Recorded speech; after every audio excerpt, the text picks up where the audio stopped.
a bit too high to climb. If the basement I'm looking for were in that building.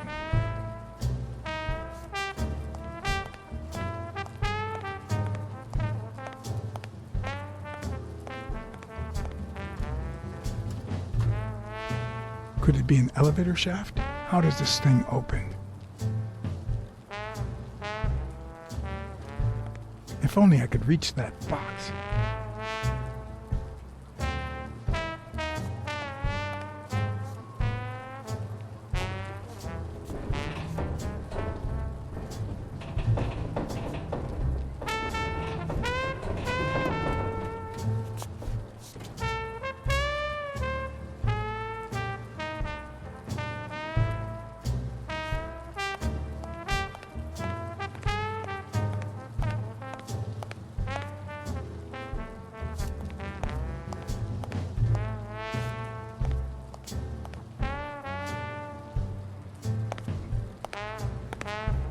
What happened? Should we run for it? Do I look like I'm in a hurry?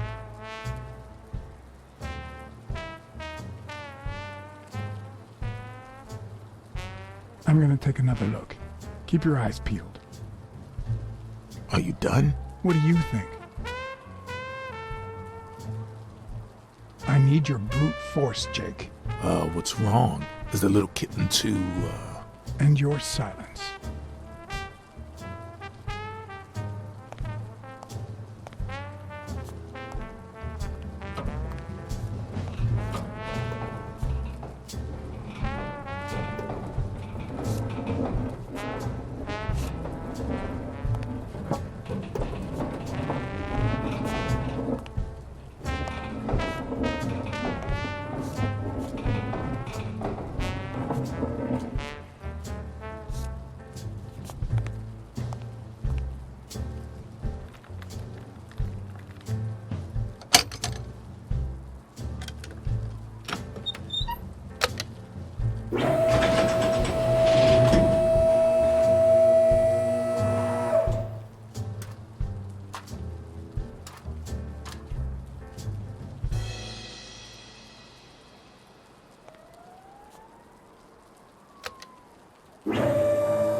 There are questions we only ask ourselves when it's far too late.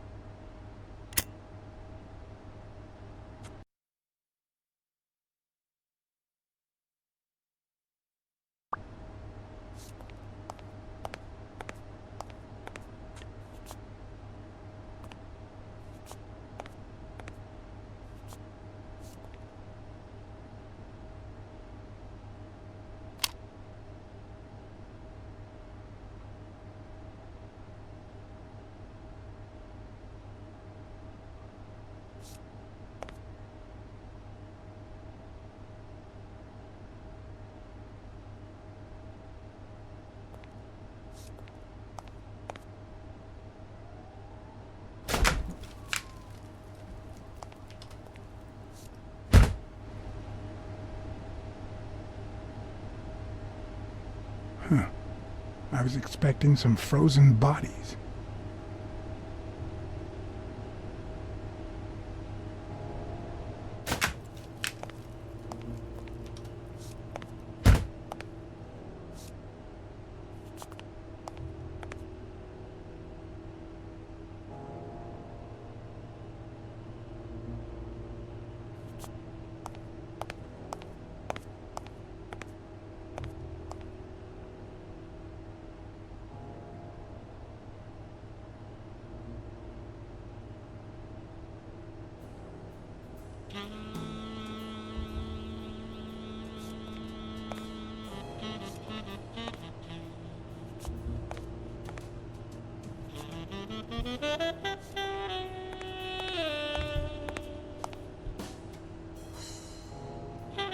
Good thing the TV was louder.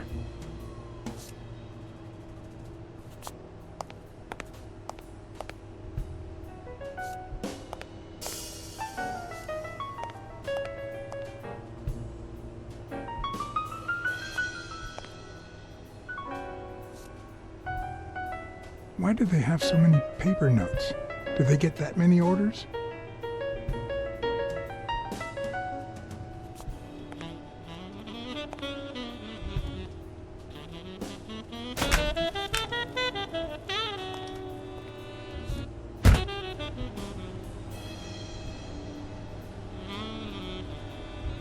It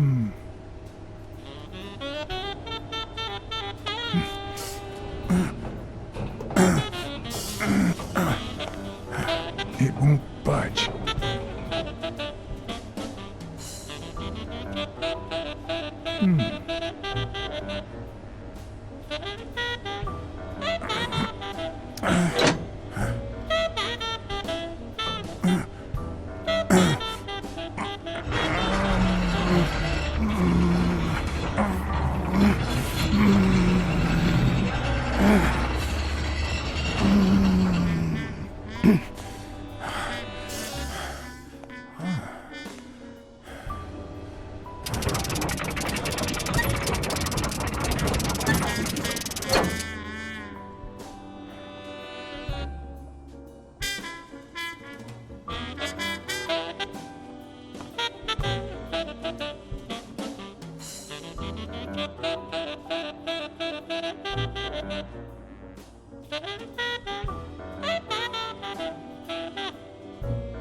Does O'Leary have a network of pals?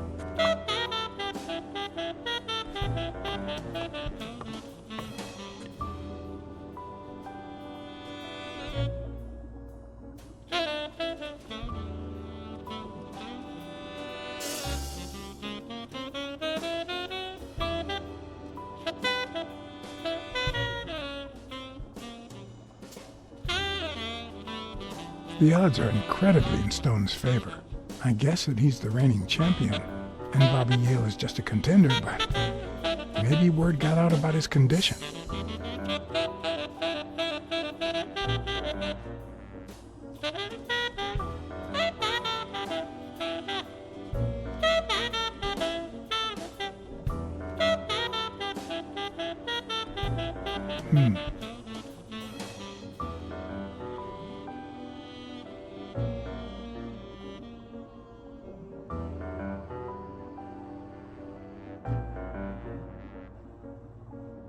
Huh. Looks like those colorful notes weren't restaurant orders after all. There's one on each table, except this one.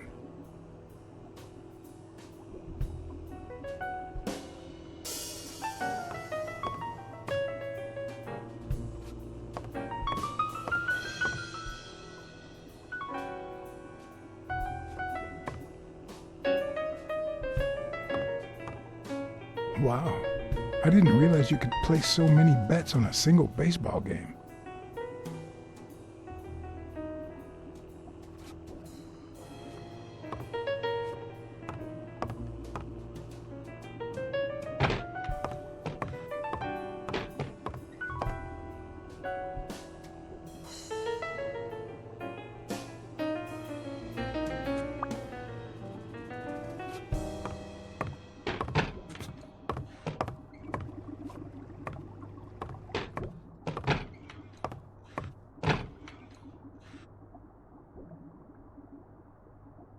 "16 days until the fight." Sometimes I forget that criminals, even the office variety, have family and kids. Yet another example of how crime always pays. It looks like a summary of all the bets that come in. Day, amount, bet, wagerer. Wait a minute.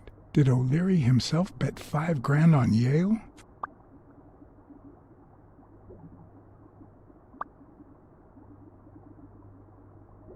A little thingamajig that adds on its own. What'll they think of next?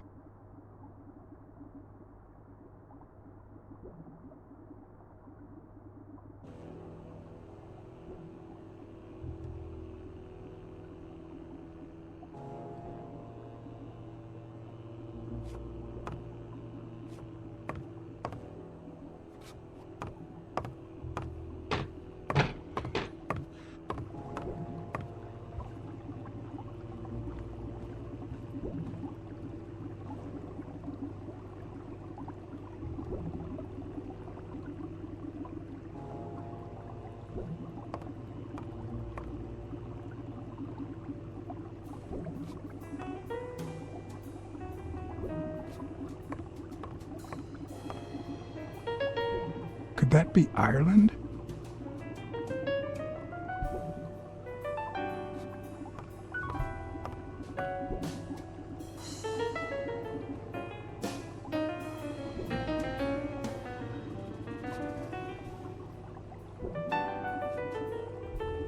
I'd say that's Ireland too.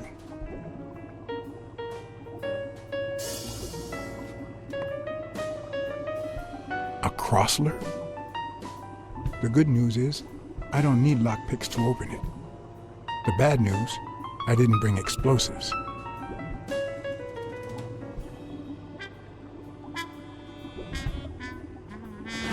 Even Dunn had a gun in his office. O'Leary couldn't possibly be the exception.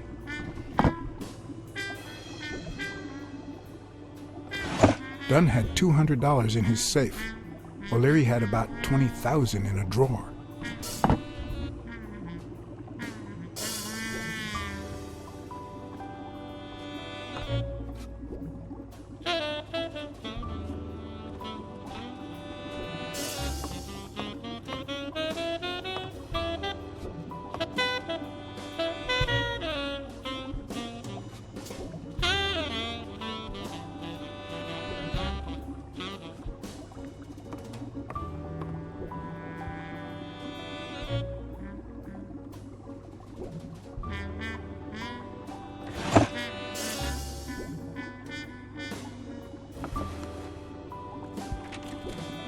Limited edition copy 2 of 3. We listen, if you call it listening, to the sentimental romance. Your eyes act like the moon.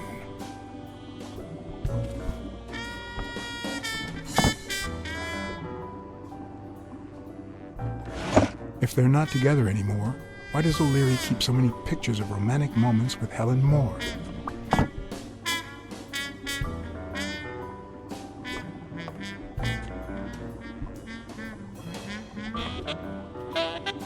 Ireland, of course. This guy's obsessed.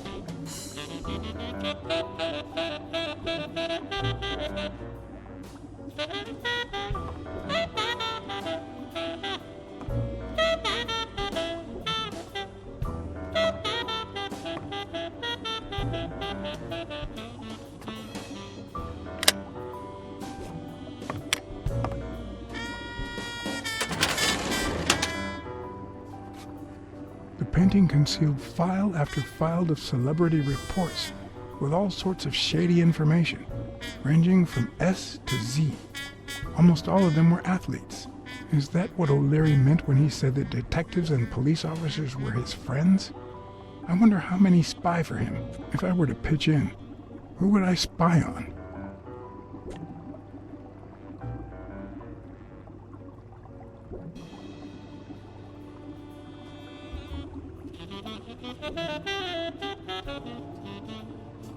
In Bobby Gale's folder, all I found was a log of his incredible stats as an aspiring champion. 20 victories, 16 by knockout.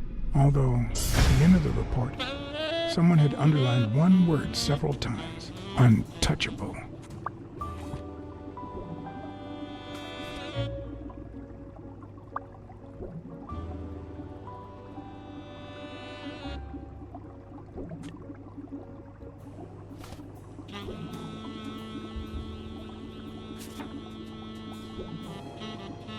According to Stone's report, he was so clean, not to mention hard to corrupt, that O'Leary opted for a more subtle strategy. Apparently, when he broke up with the tennis player Helen Moore, he set her up with Stone. Lucky for him, they hit it off. As I put away the report, I stopped in my tracks.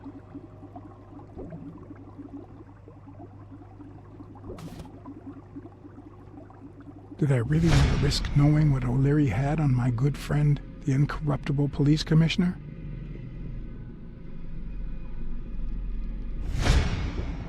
I sighed in relief. O'Leary had tried to buy Smirnoff on several occasions, but failed. Luckily, O'Leary had nothing on him, or me.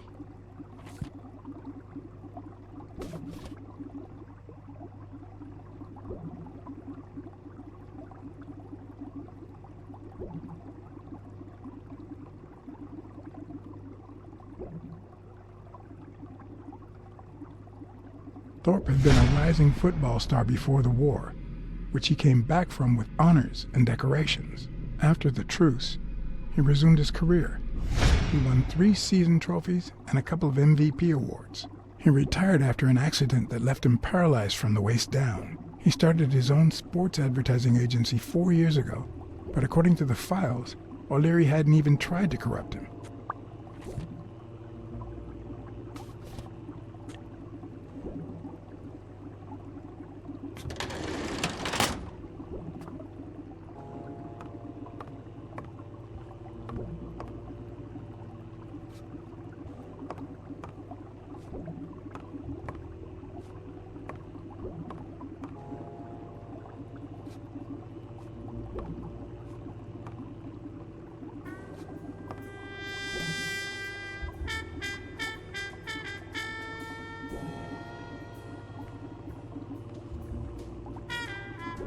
I hope I never become the object of O'Leary's obsession.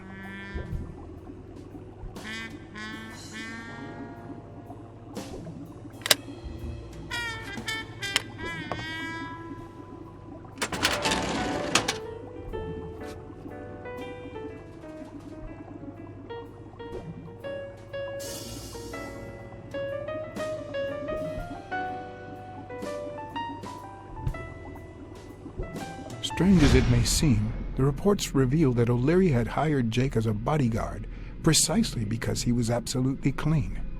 Apparently, he liked to surround himself with honest people when he mingled with the high society.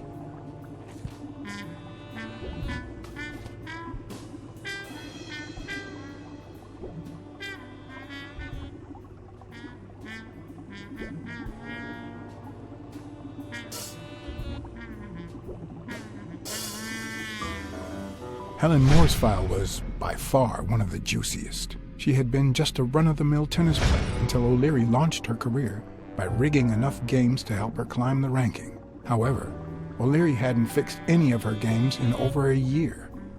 In spite of that, she remained undefeated. Be as it may, it was clear that O'Leary had enough information to ruin her career.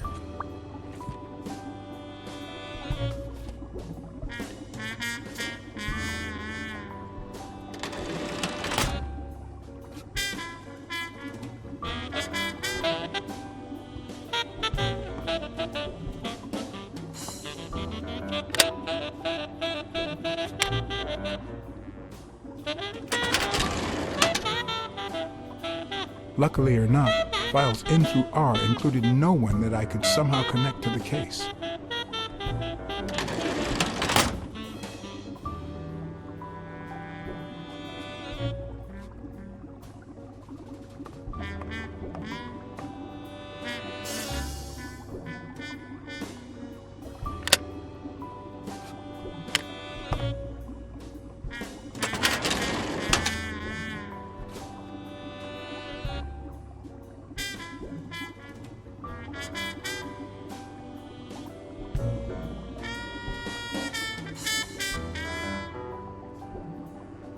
The report on Yale's father was the shortest of all, since only his name was left.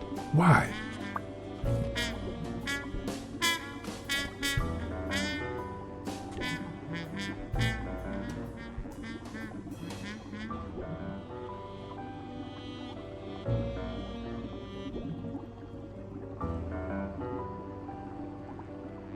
Cassidy's report was possibly the longest among all of O'Leary's files. Apparently, their rivalry went way back. So much so that they spied on each other in the most unthinkable ways. At least I was able to confirm what Yale had told me. Cassidy had threatened Dunn after he refused to join the managers' union.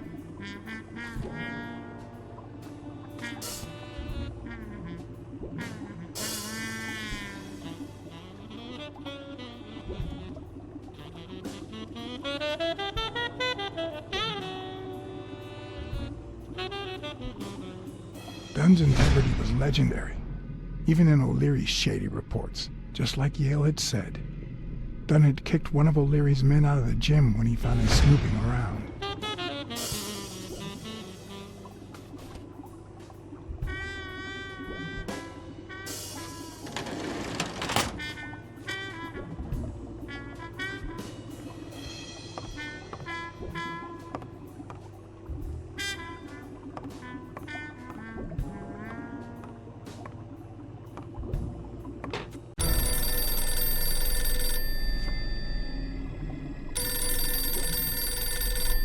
Jake.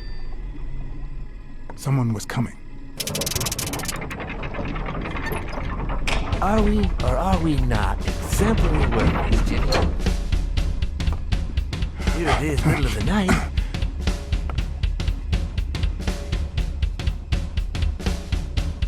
And we're working extra hours.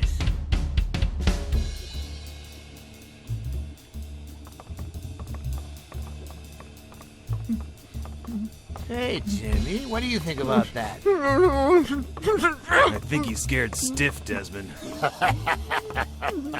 Why's that, Jimmy? We're giving you the red carpet treatment. We even let you in the boss's office. You're one lucky fellow. You can't say I don't treat you well, Jimmy.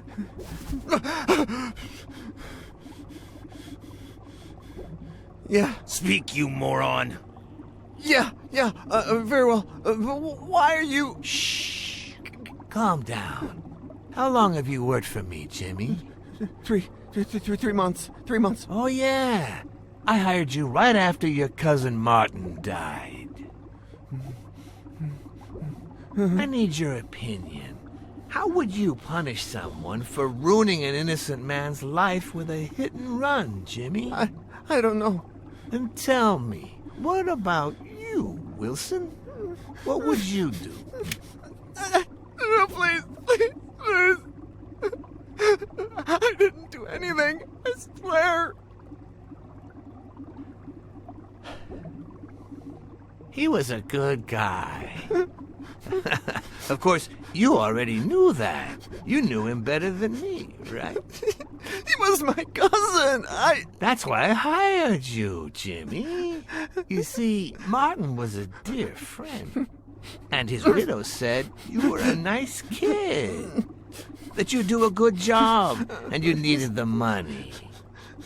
And I have a soft spot for those in need. Please. But, you know what? I talked to her just yesterday. She told us you did some naughty things to her with that gun, Jimmy. No. That's no way to treat a widow, is it?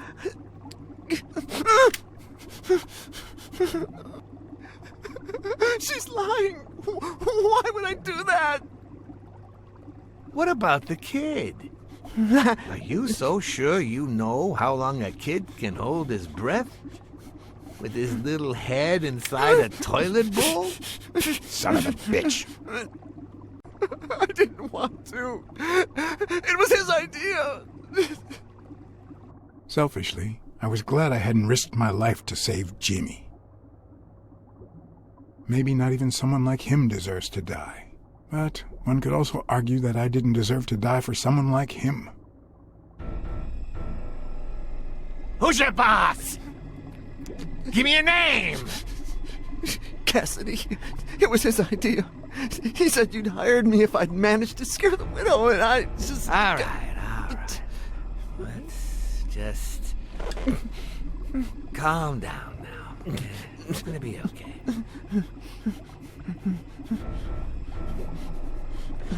There are two sacred principles that rule my life. The first principle is the love for my family. I'd do anything to protect them. The second principle, I never put my future in the hands of fate. I always play it nice and safe. And I would even add a third principle, or better yet, a rule. If anything threatens either of these two crucial principles, I take matters into my own hands. You see where this is going? For the first time I got someone killed, even though all I really did was rat him out. No, I just... Stop interrupting me, Jimmy! It's not polite! You're all the same. So rude. You know what? Let's leave it at that. You're going to give a message to that disgusting walrus Cassidy, aren't you? Yeah, sure. Whatever you say. Yeah, sure. Good boy. What? What's the message? Oh, Jimmy. You still don't get it, do you? You are the message.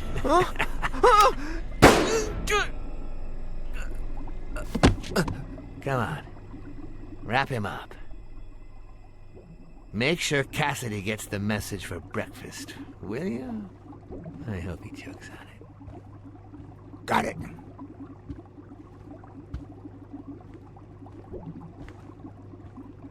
Where are you hiding, little fishy? Once again, you didn't get to hear the end of my story.